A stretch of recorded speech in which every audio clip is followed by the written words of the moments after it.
تبارك الذي نزل الفرقان على عبده ليكون للعالمين نذيرا۔ السلام علیکم دوستو، ایک بندہ اگر سفر کر رہا ہے، وہ مسافر ہے، تو وہ اگر کسی امام کے پیچھے نماز پڑھ رہا ہے تو وہ کتنی رکعت پڑھے گا؟ اگر وہ اکیلے نماز پڑھ رہا ہے تو پریئر سیریز کے 15ویں ویڈیو میں ہم نے آپ لوگوں کو بتایا تھا کہ وہ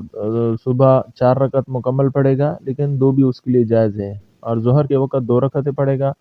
شام کے وقت 3 پڑھے گا، اور عشاء کے وقت 5 رکعتیں پڑھے گا۔ لیکن اگر وہ امام کے پیچھے کھڑا ہے تو وہ چونکہ امام کا مقتدی ہے، اس کو امام کی اقتداء اس پہ لازم ہے، لہٰذا اگر امام مقیم ہے، وہ 4 رکعتیں پڑھتا ہے ظہر کے وقت یا عصر کے وقت، تو وہ 2 نہیں پڑھے گا، یعنی مسافر جو ہے وہ 2 نہیں پڑھے گا بلکہ امام کی طرح 4 رکعتیں پڑھے گا۔ اب مسئلہ یہ ہے کہ امام مقیم تھا، وہ 4تھی رکعت میں تھا، اس وقت مسافر بندہ آیا، اس کے پیچھے کھڑا ہو گیا، تو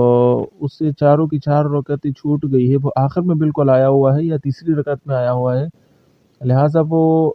امام سلام پھیرنے کے بعد کھڑا ہوگا اور 4 رکعتیں پوری کرے گا، کیونکہ وہ امام کا مقتدی تھا اور امام کی رکعتیں 4 تھی تو وہ 4 رکعتیں پڑھے گا۔ ایسا نہیں ہے کہ وہ یہ سوچے کہ میری تو 2 رکعتیں ہیں لہٰذا میں 2 ہی مکمل کروں گا،